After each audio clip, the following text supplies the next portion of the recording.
Good afternoon, everybody. Welcome to the weekly economic update for March 14th, 2022. Hope everybody had a great weekend out there in the interwebs. It was quite pleasant here. We've had some warmer weather, which we certainly are happy to see. A lot of the snow is melting off of my yard, so which is nice. And I still have this glacier here in the front part, right up against the front of the house because it faces north and it gets zero sun. So that will probably be there until May. Just I guess that depends on the how warm the outside temperature gets. But yeah, we're probably stuck with that for a number of months. But anyways, like I said, hope everyone had a great weekend. Got some good news. The Cougars, won their conference tournament championship yesterday. It was kind of a close game with Memphis most of the day, but they pulled away at the end. And after losing to Memphis twice this year, both home and away, it was nice to get that monkey off their back. So, and plus they're wearing their old Phi Slamma Jamma uniforms, which makes me feel really good inside. So hopefully they wear those throughout the tournament and finally win the national championship. I mean, it's been a long time since 1984 when I was at the Final Four as a kid. So it would certainly be welcome. So, I mean, they did a great job last year, playing Baylor or reaching the Final Four and losing to Baylor in the Final Four. But I have high expectations for my guys, even though they've been playing shorthanded all season without their best player, Marcus Sasser. So anyways, you didn't come here for basketball information. But if you are a basketball fan, feel free to give me a call. I'd love to talk March Madness. It is my thing. And, other good news, baseball is starting to get ready. So we're less than a month away from, opening day part 2. So we'll see how that goes. All right. Well, let's go ahead and, let me stop. And if you haven't subscribed, please click that button over here. It's probably, if you're on YouTube, there's a subscribe button. Give me a thumbs up. And if you're on Facebook, like my page, give me a thumbs up on the video. I'd really, really appreciate it. So, all right, let's see how the markets did today. Dow Jones finished flat. It was up 1.05 points. So closing at 32,945. Rarely see a zero there. The S&P 500 was down 0.74%, closing at 4173. NASDAQ down 2.04%, closing at 12,581. Small caps were down 1.89%. The VIX was up 3.32, closing at 3177. All right, let's take a look at the other Americas. Canada was down, Brazil was down, Mexico down. Getting into Western Europe, Germany up. The UK, the Euro, looks like this one was the Netherlands slightly down, but most of Europe in the green. Looks like the best was the DAX up 2.21. And, but yeah, green. We get down to the Russian indexes or markets. They're still closed. But again, mostly green. Let's see, we got one red here in Poland and another in Saudi Arabia, but the other Middle Eastern, Hungary, Turkey, Israel, in the green again. And then we get down to the Asian markets. Let's see, Japan was up, Australia. New Zealand was slightly down. The China markets were down. Let's see, the Shanghai down 2.6. The SZSC component down 3.08. The China A50 down 3.49. The DJ Shanghai down 2.73. Hang Seng down 4.97. So not sure what happened over there overnight. So I haven't seen any headlines to say why, but so I guess all in all, kind of a mixed day for trading day, March 14th. The Asian markets were down pretty significantly. Anything over 2 or 3% is a pretty big jump. But then the Eastern and Western European markets look pretty good. And then, here the Dow was flat, the S&P, down less than 1%. NASDAQ took a beating. And a lot of that has to do with the technology stocks. A lot of times are based upon their growth potential. And when interest rates go up, it hurts the calculations and makes them look bad. So I'd have to go into, I'd have to do a little research and find the formulas of how they figure that out. But, based on my, tutelage through the years, that is how I understand it to be. So, All righty. So let's go ahead and take a look at this week's weekly economic update and see how things are going. All right. The week on Wall Street. Intensifying hostilities in Ukraine continue to unsettle markets as investors grappled with the war's impact on global economies.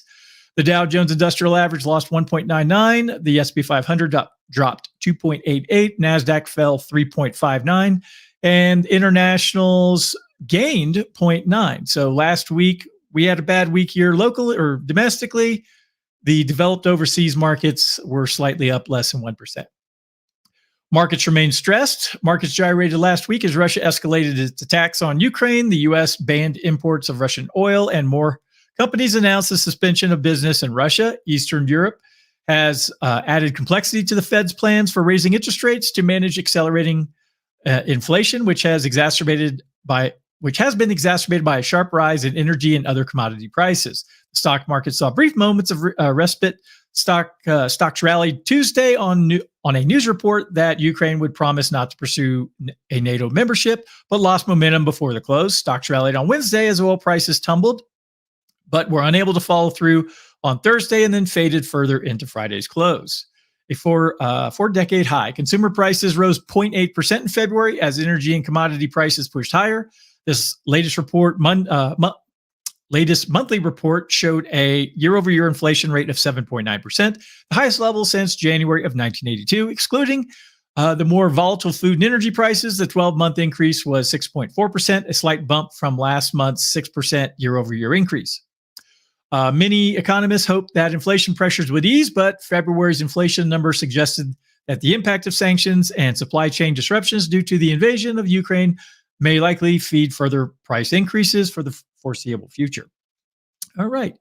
Economic data coming out this week. Tuesday, we have the Producer Price Index. Wednesday, we have retail sales and the FOMC committee announcements. Thursday, we have housing starts, jobless claims, and industrial production. Friday, existing home sales and leading index of leading economic indicators. Jeez, I can't talk today. All right, we got just a handful of companies reporting earnings this week. Today is Coupa Software. Thursday, we have FedEx and Dollar General. So light week when it comes to that stuff. So, all right. So, what was I? Something popped in my mind when I was reading through this. Let me jump back. Oh, let's talk about the Russian invasion or Russia-Ukraine situation leading to so much of this inflation. And here's where I will disagree vehemently with that. You've probably seen Jen Psaki saying things in her press briefings that this is the Putin price hike. I know President Biden has said the same thing, and he got kind of huffy in a interview or a Q&A late last week. But I mean, to put this in perspective, the inflation we're seeing today on goods and services that, let's say I bought this remote right now. So I'm going to see all the costs that have been increased over the last 2 years from, driving the piece of plastic to A, and then they do something to it, and then they ship it somewhere else. So all those increased costs in, fuel costs, supply chain disruptions have, increased the cost not only of moving these things around the country, but also the cost of the plastic, the rubber that's in it, the electronic components that are inside of it. So, what we're seeing right now is a result of increasing the monetary supply so much, 2 summers ago. So any inflation we're going to see from yes, there has been a short-term spike in gas prices and things like that. I think that's just, gas companies and gas stations trying to get ahead of their increased costs that they expect to see. But the general inflation that we're experiencing, whether or not it's at the grocery store or for the clothes we buy, for the food we feed our dogs. You can see Barney laying down there over my left shoulder. It's all those things. It just doesn't happen overnight. So, anyways, get off my soapbox about that. All right. Next white paper going out is the Retirement Insight for this month. It's got a few good sections here I want to cover. Strategy for monetary gifts for family. Have you ever thought about giving financial gifts to your kids or grandkids? Many affluent retirees and pre-retirees do this, often with an eye towards furthering family wealth. First, the basics. The IRS service for 2022 increased its yearly gift tax exclusion to $16,000. So as an individual taxpayer, you can give up to $16,000 this year to a child, grandchild, or relative, or any person without any federal gift or estate tax consequences. If you're married, this applies for your spouse as well. Gifts of $16,000 or less do not count against the lifetime exclusion amount for individual estates, set at $12.06 million for 2022 and $24.12 million for married couples. Speaking of that $12.6 million lifetime exclusion amount, it could be halved in 2026 if the Tax Cuts and Jobs Act sunsets. So time may be of the essence for parents or grandparents who want to transfer portions of their wealth to heirs tax-free. As you think about choices for monetary gifts, you may want to look at your estate strategy documents to see if they're up to date. This update on monetary gifts is for information purposes only and not a replacement for real-life advice. So you may consult your tax or legal professional before modifying your tax strategy. Setting up an at-home exercise regimen. I highly recommend this. I was a little late today because I was finishing an interview I was listening to, and then I had to do my workout. So my workout comes before doing this video. I don't cut corners there. So if I don't get my exercise in, I feel like crap. So anyways, all right. So yes, you can work out consistently without a gym membership or $200 shoes or fancy machines. Creating a home workout area and routine is often easier than many people think. Buy a yoga mat, which is not only useful for yoga, but also for providing some cushion for your feet, legs, feet, and hands. Mat also helps you mentally and visually define a workout space in your home, wherever you place it. Weights do not necessarily have to be standard dumbbells or kettlebells. There are some weighted multi-purpose exercise tools that you can buy, and even cans or filled backpacks can substitute. Stairs, stairwells, step stools can help with step workouts. As to your routine, you can probably find one you like for free. Media outlets from Self to Men's Journal to Wired to New York Times offer home workouts and workout plans. So do the Mayo Clinic and AARP. There are also 30-day online workout programs, both paid and free, to choose from. Once you create a workout space and commit to a program, you may want to invest in workout gear, from clothing to fitness trackers to earbuds. So I would definitely, especially the older you get, when you're 20, 25 years old, I played sports all growing up, through school. And then I joined the Navy. I had a pretty physical job that required me to be on my feet. Probably 2 out of the 4 years I was in the service. I guess my second year in, after I'd finished all my schools, spent a year out on the flight line as a plane captain. Went into my shop, the airframe shop, for a year and basically sat on the top of airplanes or underneath them, replacing parts. And then my last year plus, I spent as the airframes troubleshooter back out on the flight line. And, those days out on the flight line, I'd spend 10 to 11 hours, probably 70% of that on my feet, out in the hot Jacksonville sun. And it did get cold in the wintertime. So I don't want anyone to think it's like tropical there all year round. It does get chilly in North Florida, but so, staying in fit at that point in my life was very, very easy. Just doing my job and going to work every day was very, very easy. Then I got married and had a job. I've had jobs where I've been sitting in one of these things for the last, since 1997. So I have to do more to stay in better shape. So my point is, staying active is super important. So I would definitely recommend that. All right. One more little bit here. The Internal Revenue Service has updated its actuarial tables for 2022, basing them on an average life expectancy of 84.6 years, revised up from 82.4 years. This affects the formulas used to calculate mandatory annual withdrawals for retirement accounts. Yearly mandatory withdrawal amounts may now be smaller than they would have been under the old formulas. Please check with your tax or legal professional before modifying your strategy. So, all right, that's everything I have there. So I got a couple, 3 articles and a quick video that I wanted to share here. So let's go ahead and dive into this. S&P ends in the red as tech wreck continues ahead of Fed meeting. All right, written by Yassine Ibrahim from investing.com. The S&P 500 ended lower Monday as energy was hurt by a slump in oil prices and tech wobbled on surging treasury yields ahead of expectations for the Federal Reserve to hike to hike rates in the coming months.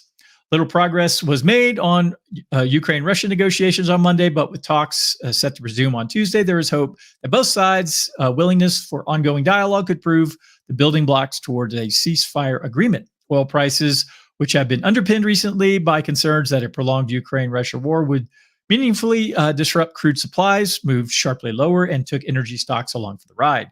Sentiment on energy was further soured by downgrades from Morgan Stanley on oil majors, including Occidental Petroleum and Chevron, to equal weight from overweight, citing valuation concerns.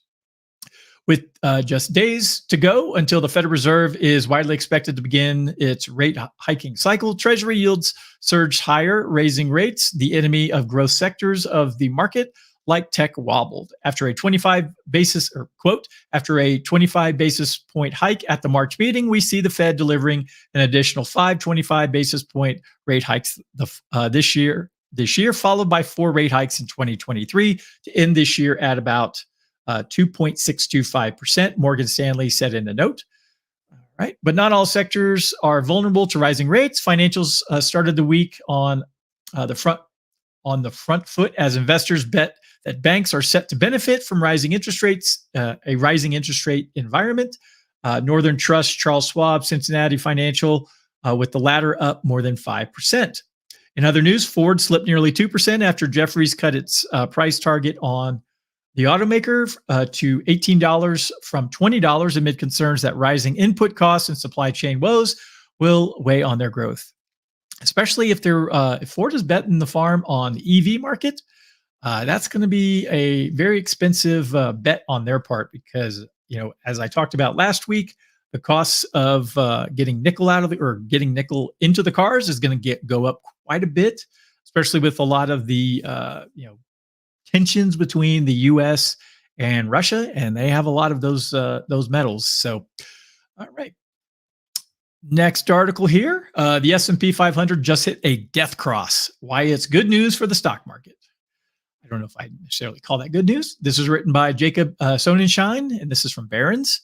The S&P 500 has performed so poorly this year that is now trading at a scarcely low level that usually presents an attractive opportunity for long-term investors. The benchmark, down more than 11% for the year, just hit a death cross. That's when the index's 50-day moving average falls below the 200-day number. It's a signal that something is up in the market. If anyone needs more evidence, in normal times when stocks are rising, the average of recent prices is higher than the figure for 200 days because the longer-term figure includes levels when the stocks were lower. Stock prices have fallen below their long-term trend as investors consider the current formidable risks to the economy. The Russia-Ukraine war has led to sanctions on Russia's commodity exports that have reduced the amount of those goods on the global market, sending prices through the roof. Consumers could pull back on spending as a result. Even before Russia's attack, inflation was taking off, putting pressure on central banks to slow the economy in order to get prices under control. Already, central banks are expected to lift interest rates several times this year. The S&P 500 death cross lands the index 50-day moving average at around 44.65. That is below its 200-day moving average of 44.67. All it would take for the index to close in a death cross is for it to end Monday below 43.77, which I believe it did. Yeah, it did. So it was at nearly 4199.90 in the early afternoon. Although that makes things in the stock market feel bleak, it's probably a good time for longer-term investors to buy stocks. I would hold off on that personally. Historically, the S&P 500 tends to post impressive gains in the 12-month period following an initial close in a death cross. Based on the 53 times the index has closed in death cross territory, the average gain over that span is 6.3%, according to Dow Jones market data. To be sure, the index can remain in a death cross for some time. The average period is 155 trading days, but the gains do materialize. The last time the index closed in death cross territory was March 30th, 2020, when it felt like the sky was falling as the pandemic set in. From that point, the index gained more than 55% the following year. The point is that at some point, macroeconomic risks that send stocks lower becomes fully reflected in their prices, and as long as corporate earnings are still growing, stocks will resume rising at some point. So, and that's really the where I chimed in there and said, now is where it said long-term investors is a good time to buy stocks. I personally would hold off, and let me bring up my handy dandy little chart here. Let me close it, turn off all that stuff. All right, so click. All right, so you can see. Go to the S&P 500, and you can see all these little lines here. The red is the 50-day moving average, and the green line is your 200-day moving average. And they're about to cross right now. So I imagine tomorrow morning we'll once my charts update, you'll see that cross right there. But from a bigger picture, let me go out to the Dow, and we'll take a look here. So in normal cases, we can look back to 2008, where the market dropped about 50%. So, it's kind of the same going back through all the major downturns. You get about a 50% drop from peak to trough.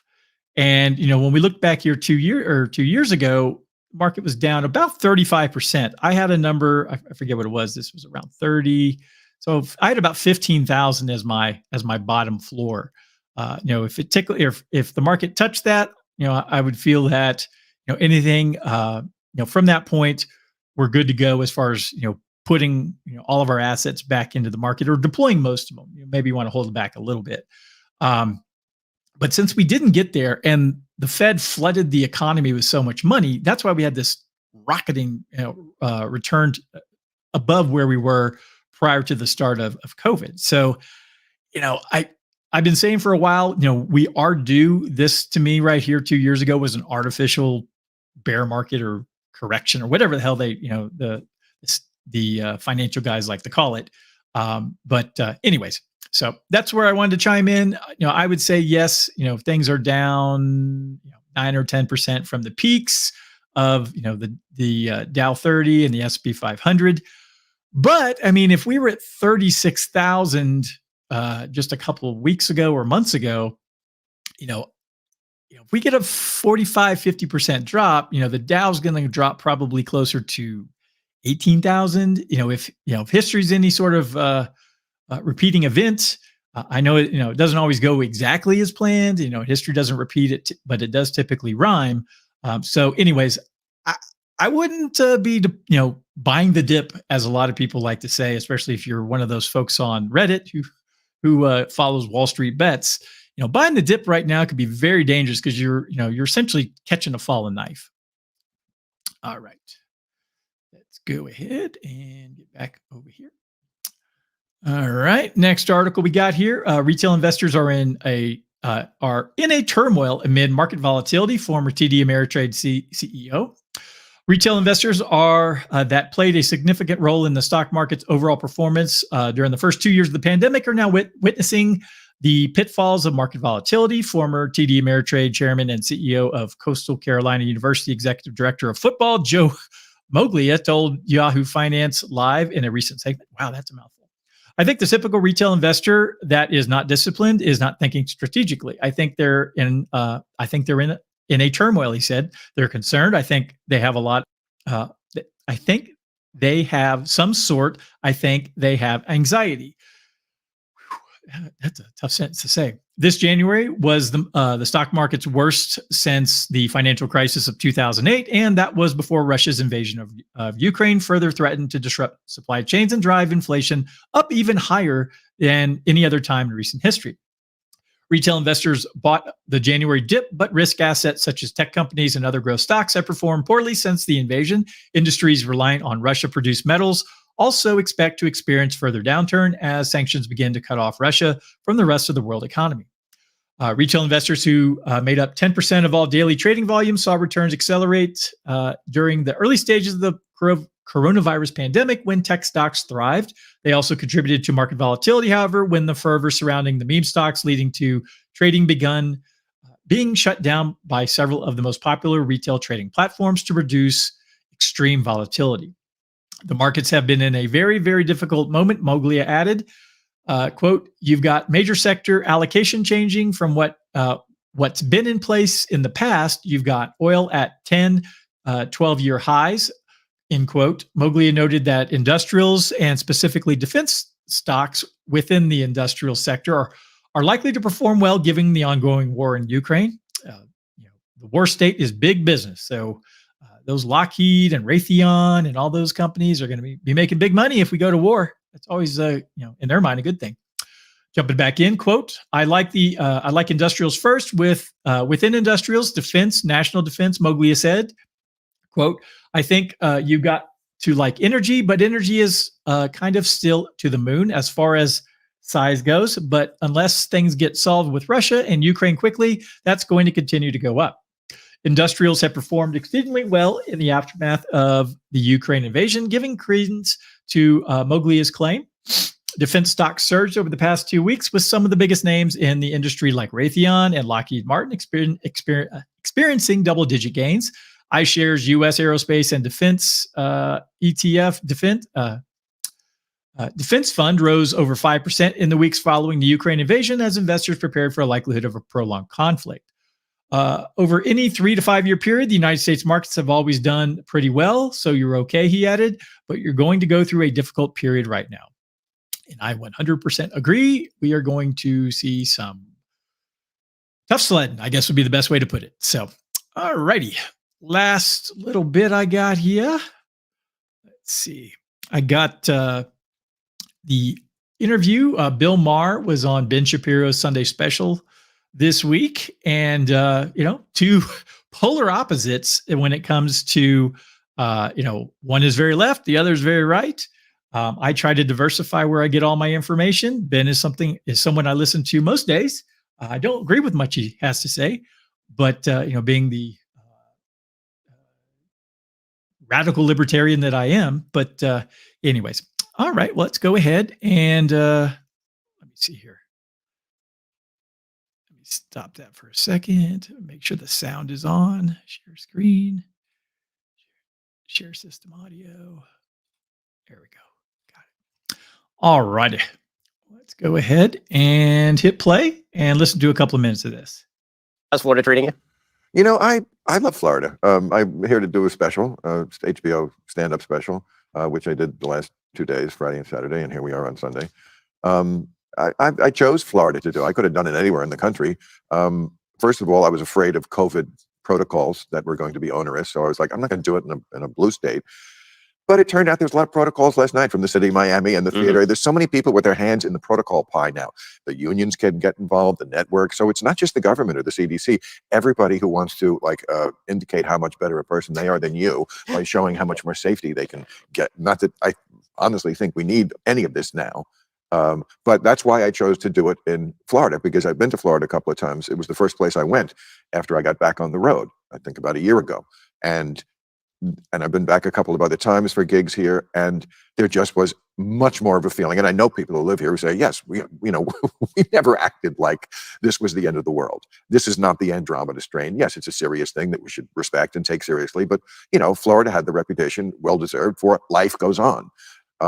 And so that's why I chose to do it in Florida. And that's why, that's the one thing I must say.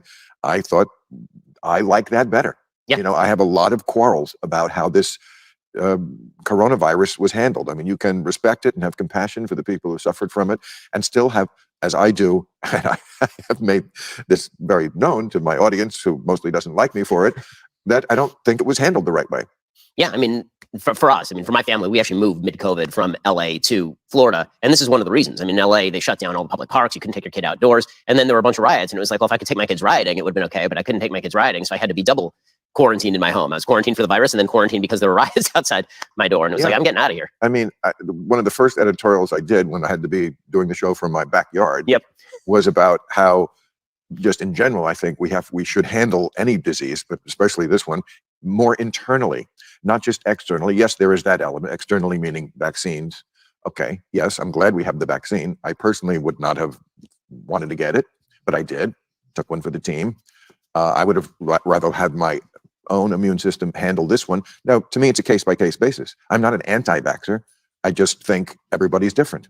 Now, there are some diseases out there, I would fight you for the vaccine. Okay. But this one, because America is so unhealthy, that's the essential part we don't address. So unhealthy to begin with that it's great we have a vaccine, because that is what is saving the lives of everyone smart enough to get the vaccine who was not in good health to begin with.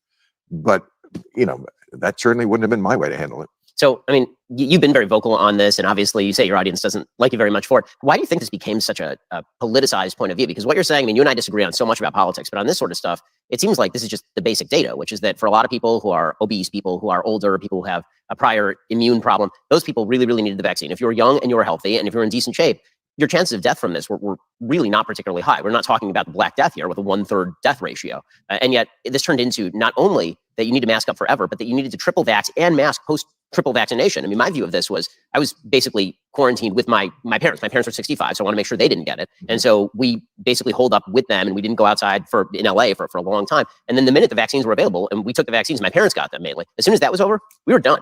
I mean, we had enough faith in what we were being told about the vaccine to figure, okay, we're done here. But following the data has become a bad thing, and you're labeled an anti-vaxxer even if you're pro-vax. I mean, I got double vax. My parents got triple vax. My wife, who's a doctor, is triple vaxxed, and we were labeled anti-vax anyway because we weren't saying that you should lose your job if you didn't vax. Right. I mean, there's a lot of silliness on both sides, a lot of bad information on both sides.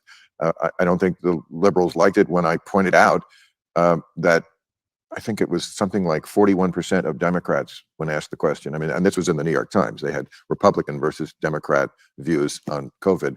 And something like 41% of Democrats, when asked the key question, how many people who get COVID need to be hospitalized, thought it was over 50%, when it was, of course, around 1%.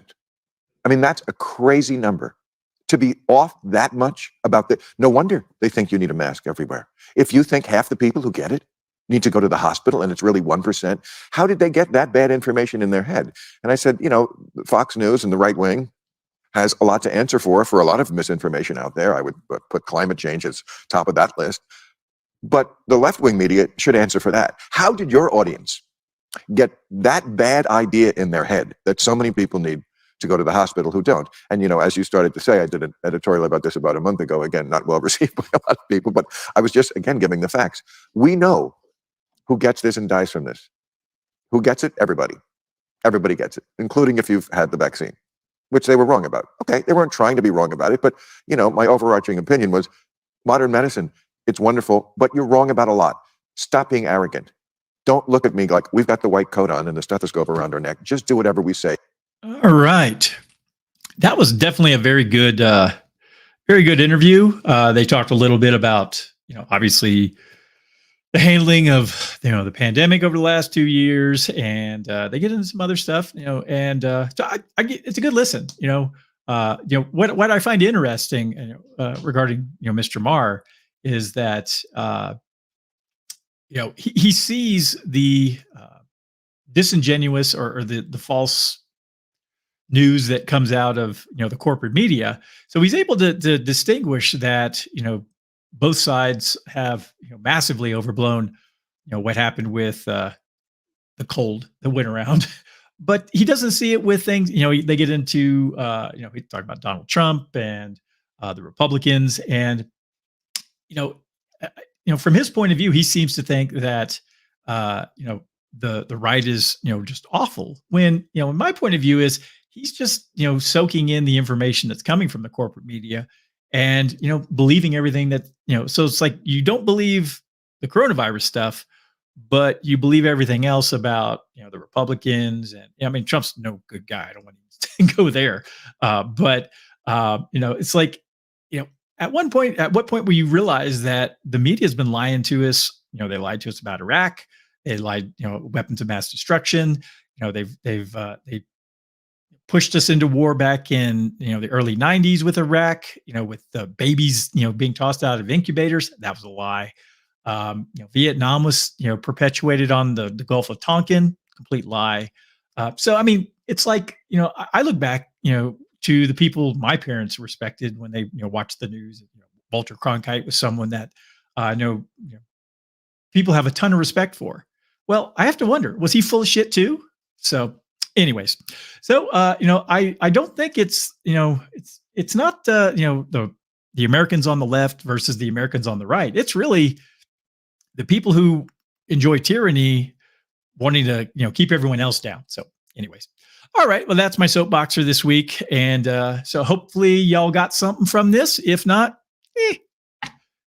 I'll try better tomorrow. So I'll be back tomorrow with the Liberty Call for Tuesday. So if anyone needs anything from me, do not hesitate to reach out via email or drop me a phone call. You can reach me at dsafinancialgroup.com, and all my contact information is there. So hope you have a great evening, and I will be back tomorrow.